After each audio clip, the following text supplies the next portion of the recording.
Yan lang yung nakuha niya, guys. Yan yung bakal niya.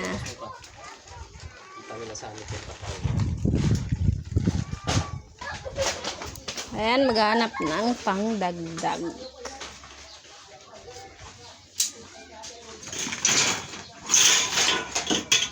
Ang tinatali para hindi magkahiwalay.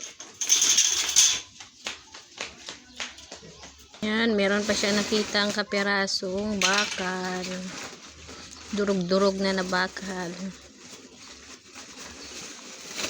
May dagdag na naman siyang bakal na konti. Iniipon niya muna yan bago i-deliver. Yan, konti lang po yung buting nakikita niya. I mean, nabili niya. Yan, yung bakal niya. Ipon-ipon hanggang dumami. Tsaka na ibibenta.